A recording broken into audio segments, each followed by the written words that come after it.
ರಾಯಚೂರು ಗ್ರಾಮೀಣ ವಿಧಾನಸಭಾ ಕ್ಷೇತ್ರದ ವ್ಯಾಪ್ತಿಯ ಯರಗೇರ ಗ್ರಾಮದಲ್ಲಿ ಜೂನ್ 23ರಂದು ಆದಿಕವಿ ಶ್ರೀ ಮಹರ್ಷಿ ವಾಲ್ಮೀಕಿ ವಿಶ್ವವಿದ್ಯಾಲಯ ಎಂದು ನಾಮಫಲಕ ಮುಖ್ಯಮಂತ್ರಿ ಸಿದ್ದರಾಮಯ್ಯ ಅವರು ಅನಾವರಣಗೊಳಿಸಲಿದ್ದಾರೆ ಎಂದು ಶಾಸಕ ಬಸನಗೌಡ ದದ್ದಲ್ ತಿಳಿಸಿದರು.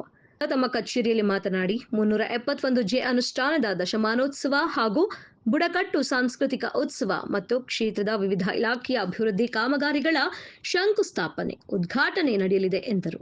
ಈ ಕಾರ್ಯಕ್ರಮಕ್ಕೆ ಎಐಸಿಸಿ ಅಧ್ಯಕ್ಷರು, ಉಪಮುಖ್ಯಮಂತ್ರಿ ಹಾಗೂ ರಾಜ್ಯದ ಸಚಿವರುಗಳು ಆಗಮಿಸಲಿದ್ದು, ಕಾಂಗ್ರೆಸ್ ಕಾರ್ಯಕರ್ತರು ಹೆಚ್ಚಿನ ಸಂಖ್ಯೆಯಲ್ಲಿ ಭಾಗವಹಿಸಿ ಯಶಸ್ವಿಗೊಳಿಸಬೇಕು ಎಂದು ಮಾಧ್ಯಮದ ಮೂಲಕ ಕೋರಿದ್ದಾರೆ.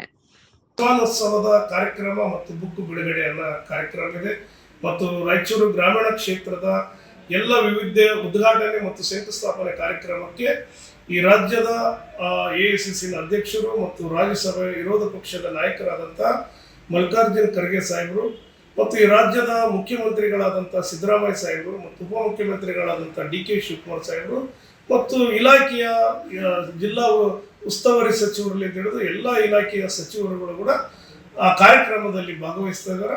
ಹಾಗಾಗಿ ಅತ್ಯಂತ ಹೆಚ್ಚಿನ ಸಂಖ್ಯೆಯಲ್ಲಿ ನನ್ನ ರಾಯಚೂರು ಗ್ರಾಮೀಣ ವಿಧಾನಸಭಾ ಕ್ಷೇತ್ರದ ಎಲ್ಲ ನನ್ನ ಮತದಾರ ಬಂಧುಗಳು ಮತ್ತು ಕಾರ್ಯಕರ್ತರು, ಮುಖಂಡರು ಮತ್ತು ನನ್ನ ತಾಯಂದರು, ಸೋದರಿಯರು ತಾವೆಲ್ಲರೂ ಕೂಡ ಬಂದು ಆ ಕಾರ್ಯಕ್ರಮವನ್ನು ಯಶಸ್ವಿಗೊಳಿಸಬೇಕಂತೇಳಿ ನನ್ನ ಮನವಿ.